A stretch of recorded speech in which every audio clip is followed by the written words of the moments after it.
Nest বেশ কিছুক্ষণ খোঁজার পর ফ্ল্যামকে পেয়ে যায়। নেস্টের সন্দেহই ঠিক ছিল, ফ্ল্যাম ও রোবট আর ওদের সাপ্লাই চুরি করেছে। তাই সে ফ্ল্যামকে গান পয়েন্ট করে ভয় দেখায়। এরপর নেস্ট ফ্ল্যামকে নিয়ে ওয়াটারম্যানদের কাছে যেতে থাকে, যেন সে ওয়াটারম্যানদের বলতে পারে যে সাপ্লাই ও না, বরং ফ্ল্যাম চুরি করেছে। কিন্তু হাঁটতে হাঁটতে নেস্ট অনেক ক্লান্ত হয়ে যায়, সাথে অনেকটা তৃষ্ণার্তও ছিল। এটা দেখে ফ্ল্যাম ওকে অফার করে যে দেখো, এই সাপ্লাই থেকে আমি কিছু মদ খেয়ে ফেলেছি, আর কিছু মদ রয়েছে, তুমি চাইলে এটা আমরা ভাগাভাগি করে খেতে পারি। এটার জন্য হয়তোবা ওয়াটারম্যানরা আমাদের মারবে, তবে এখানে কিছু না খেলে আমরা দুজন মরেই যাব। ফ্ল্যামের দেওয়া এই অফারে নেস্ট রাজি হয়ে যায়। নেস্ট যখনই ফ্ল্যামের হাতটা খুলতে যায়, ফ্ল্যাম ওর উপরই আক্রমণ করে। বেচারা নেস্ট তো আগে থেকে তৃষ্ণার্ত ছিল, তার ওপর এত মার খাওয়ার পর ওর অনেক রক্তক্ষরণ হয়। এরপর ফ্ল্যাম জোর করে ওর মুখের মধ্যে মদগুলো ঢেলে দেয়, যেন পরে ওয়াটারম্যানরা ওকে দেখলে বুঝতে পারে যে নেস্টে ওদের সাপ্লাই চুরি করেছে।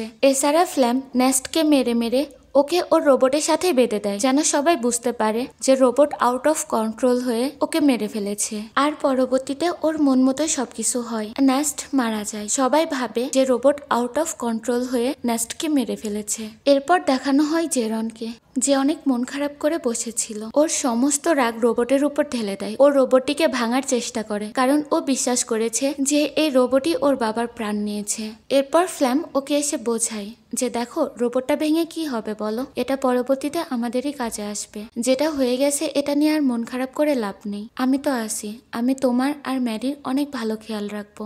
এরপর দেখানো হয় ফ্ল্যাম ম্যাক্সের কাছে আসে। ও ম্যাক্সকে বলে যে আমার একটা পাইপের লাইন চাই, যেটা দিয়ে আমি নেস্টের জমি চাষাবাদ করতে পারবো। আর ও ম্যাক্সকে একটি ছুরি দেখিয়ে বলে, এটার কথা মনে আছে তো, সেদিন যখন তোমরা নেস্টের সাথে সাপ্লাইয়ের জন্য মারামারি করছিলে, তখন নেস্ট তোমার থেকে এই ছুরিটা নিয়ে নিয়েছিল, আর আমি এটা নেস্টের বডির পাশে পেয়েছি। সাথে এই ছুরির ওপর তোমার নামটাও লেখা আছে। আর সবাই জানে তোমার সাথে নেস্টের মারামারি হয়েছিল। তো আমি কি সবাইকে এটা বলে দিব? তুমি তখন তাকে না মারতে পারলেও পরে সুযোগ পেয়ে তাকে মেরে দিয়েছো।